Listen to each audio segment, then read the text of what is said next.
Welcome to online study 24x7। তোমরা জানো আমরা কিন্তু এখানে ফিজিক্স এবং ফিলোসফি সম্পর্কিত বিভিন্ন ভিডিও দিয়ে থাকি। তো আজকে যে বিষয়টি নিয়ে ভিডিও দেব সেটা হচ্ছে ফিজিক্সের কয়েকটি কোশ্চেন, কীরকম কোশ্চেন আসতে পারে তোমাদের পরীক্ষায় সেই নিয়ে আমি আজকের এই ভিডিওটি দিচ্ছি। আমি এখানে তোমাদের মেকানিক্স থেকে তোমাদের এখান থেকে আমি একটি প্রশ্ন দিচ্ছি, ঠিক আছে? তোমরা দেখবে প্রশ্নপত্রে অনেক সময় তোমাদের এরকম ফিগার দিয়ে দেওয়া হয়, এরকম তোমাদের এখানে যেরকম দেখতে পাচ্ছ এই টাইপের ফিগার কিন্তু তোমাদের দিয়ে দেওয়া থাকে।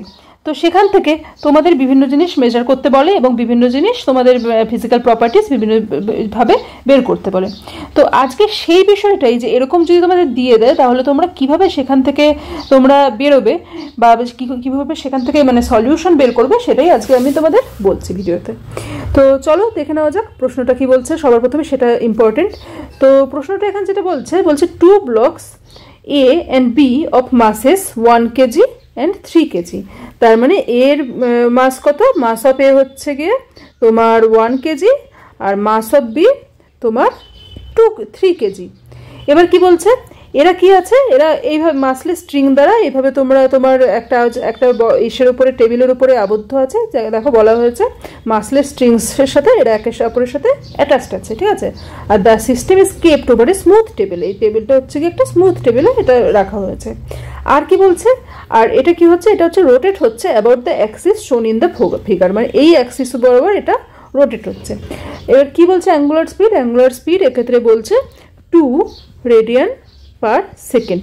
তো সবার প্রথমে এইভাবে আমাদের পুরো যে ফিগারটায় কি তোমাদের লিখতে হবে, কি তোমাদের দেওয়া আছে সেগুলোকে লিখে নিতে হবে, ঠিক আছে? এরকম তোমার প্রশ্ন উত্তর করতে গেলে নেক্সট কি করবে, নেক্সট এখানে কি জানতে চেয়েছে, নেক্সট হচ্ছে তাহলে যে কোনো প্রশ্নের সবার প্রথমে প্রশ্ন অ্যাসেসমেন্ট, প্রশ্নটা তোমরা কীভাবে বুঝলে কিনা সেটা তোমাদের দেখতে হবে। তারপর ফিগারে তোমাদের সেই প্রশ্নের জিনিসগুলো তোমাদের লিখে নিতে হবে পরপর। তাহলে কি হলো, তুমি বুঝে গেলে তোমার কাছে কি দেওয়া আছে। নেক্সট স্টেপ কি, নেক্সট কেস হচ্ছে আমার কাছে কি চেয়েছে। তো এক্ষেত্রে কি চেয়েছে দেখো, find direction and magnitude of centrifugal force on A observed by B.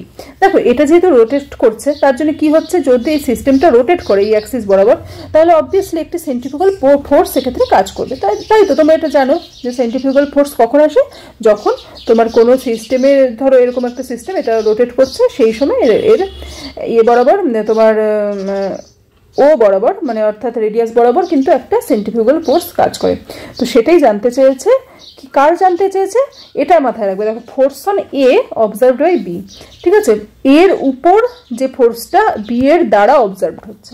ওকে, তাহলে এটা করার জন্য সবার প্রথমে কি করতে হবে, সবার প্রথমে যেহেতু বি এর দ্বারা করা হচ্ছে তাহলে আমার কি করতে হবে, সবার প্রথমে অ্যাক্সেলারেশন অফ বি বের করতে হবে, ঠিক আছে?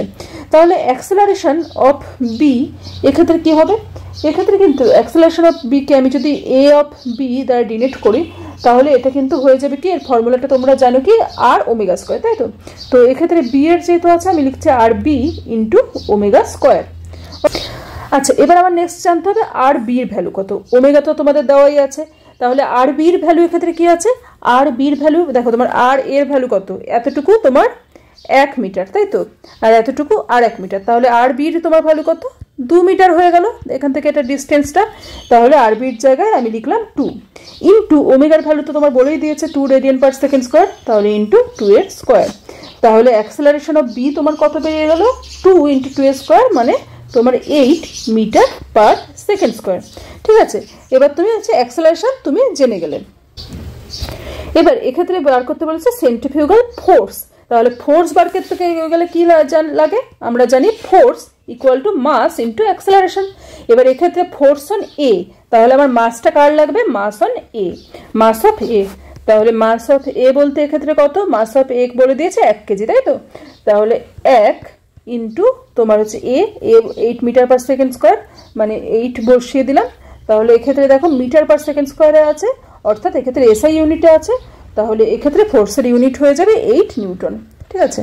তাহলে এক্ষেত্রে কিন্তু তোমাদের কি হয়ে গেল, তোমাদের centrifugal force on A observed by B তোমার হয়ে গেল 8 নিউটন। আচ্ছা, এই প্রশ্নটাই যদি বলা থাকতো যে সেন্ট্রিফিউগাল ফোর্স তোমার বি এর উপরে কত হবে তোমার এ এর দ্বারা, তাহলে কি করতে হতো, তাহলে কিছুই না, তাহলে সেক্ষেত্রে বি এর মাসটা তোমার নিতে হতো আর তোমার ডিস্টেন্সটা নিতে হতো তোমার এ অবধি যেতে ডিস্টেন্সটা আছে, ঠিক আছে। তো সেক্ষেত্রে কিভাবে তোমরা করতে সেটা তোমরা আশা করি বুঝতে পারছো। যদি বুঝতে না পারো আমি তোমাদের শুধু অ্যাক্সেলারেশনটা বলে দিচ্ছি। অ্যাক্সেলারেশনটা এক্ষেত্রে কি হতো, এক্ষেত্রে অ্যাক্সেলারেশনটা হতো যদি আমার এ এর উপর হতো তার ডিস্টেন্স কত 1 তাহলে 1 × 2a², অর্থাৎ এক্ষেত্রে অ্যাক্সেলারেশনটা হয়ে যেত 4 m/s², তাই তো। সেক্ষেত্রে কিন্তু সেইভাবে তুমি এগোবে, ঠিক আছে। তো যাই হোক, এবার এখান থেকে কিন্তু ডিরেকশনও চেয়েছে, শুধু ম্যাগনিটিউড নয়। তাহলে ডিরেকশন এক্ষেত্রে কি হবে, ডিরেকশন কিন্তু এক্ষেত্রে হবে হচ্ছে opposite of the direction of A B, ঠিক আছে। অর্থাৎ ডিরেকশনটা তোমার হবে মানে এ বি এর দিকে, মানে বি এর অ্যাক্সেলারেশনটা যেদিকে হবে তার অপোজিটও হবে, ঠিক আছে। তাহলে আমার বি এর অ্যাক্সেলারেশনটা যেহেতু ইনার ওয়ার্ড হবে তাহলে এ এর অ্যাক্সেলারেশনটা হবে আউটার ওয়ার্ড, ঠিক আছে। ওকে, তাহলে এই প্রশ্নটা হয়ে গেল। এবার নেক্সট কি প্রশ্ন আছে চলো দেখে নিই। দেখো এখানে এই প্রশ্নটাও কিন্তু তোমার এইভাবেই আছে, বলা হয়েছে যে ফোর্স বের করতে, মানে ফোর্স দেওয়া আছে আর তোমার দেওয়া আছে হচ্ছে গিয়ে তোমার r1 আর r2, বলেছে an object is displaced from position vector r1 to r2। মানে অবজেক্টটা ধরো এখানে ছিল, এটা ধরো হচ্ছে r1 পজিশন, আর এখানে এটা ধরো r2, ঠিক আছে। এটা ধরো তোমার এই এর সাপেক্ষে তুমি নিয়েছো। তো এই অবজেক্টটাকে কি করা হচ্ছে, এখান থেকে এখানে তোমার ডিসপ্লেস করা হচ্ছে কি ফোর্সের আন্ডারে, F = 3x² + 2yj নিউটন এর আন্ডারে। তাহলে এই r1 থেকে r2 নিয়ে যেতে তোমার কতটা কাজ হচ্ছে, মানে work done by the force, সেটা তোমার জানতে চেয়েছে। তো এক্ষেত্রে work done by the force তোমরা জানো কি F.S, তাই তো। তাহলে এক্ষেত্রে S = কিছুই না r1 - r2। ওকে, তাহলে r1 - r2 করলে তোমার কি দাঁড়াচ্ছে 2y + 3j - 4i + 6j, ঠিক আছে। এক্ষেত্রে যেহেতু এটা কিন্তু এর আমি শুধু ম্যাগনিটিউডটাই নিচ্ছি, তার কারণ কি, তার কারণ দেখো r2টা কিন্তু এক্ষেত্রে r1 এর থেকে বড়, তার জন্য কিন্তু অ্যাকচুয়ালি এখান থেকে এটা মাইনাস করতে হবে। তো আমি যদি ম্যাগনিটিউড হিসাবে লিখে দিই তাহলে আমি আলটিমেটলি মাইনাস জিনিসটাকে আমি সরিয়ে দিতে পারবো। তো যাই হোক, এক্ষেত্রে 4i থেকে 2i বিয়োগ করলে হচ্ছে 2i, আর এদিকে আসছে 6j থেকে 3j বিয়োগ করলে তোমার আসছে 3j, তাহলে আমার আসলো 2y + 3j, ঠিক আছে। তাহলে S = আমি লিখে নিই 2y + 3j। নেক্সট আমার স্টেপ কি, নেক্সট আমার স্টেপ হচ্ছে work done by the force তোমার বের করা। তাহলে সেটা বের করার জন্য তাহলে এখন কিছুই করতে হবে না, সেটা বের করার জন্য F.S করলেই হয়ে যাবে। তাহলে এক্ষেত্রে W = F বলতে এক্ষেত্রে আছে 3x² + 2yj dot 2y + 3j। তাহলে এটা কি আসছে 3 × 6 6x², i.i কত হয় 1 হয়, j.j কত হয় 1 হয়, তাহলে এক্ষেত্রে হবে 6y এত নিউটন, ঠিক আছে। তো আশা করি এটা বোঝা গেল। ওয়ার্ক ডান তোমরা সবাই জানো এটা একটা স্কেলার রাশি, তার জন্য দেখো এক্ষেত্রে কিন্তু কোনো তোমার i.j কিছু থাকলো না, ঠিক আছে। তো এভাবে এই ধরনের অঙ্কগুলো করবে। এবার আজকে তোমাদের একেবারেই সিম্পল জায়গা থেকে আমি শুরু করলাম, নেক্সট ডে আমি পুলির অঙ্ক করাবো, ঠিক আছে। ভিডিওটি ভালো লাগলে অবশ্যই একটা লাইক করে দিও, আর চ্যানেলে নতুন হলে সাবস্ক্রাইব করতে ভুলো না। দেখা হচ্ছে নেক্সট ভিডিওটাতে, ততক্ষণের জন্য কিন্তু বাই।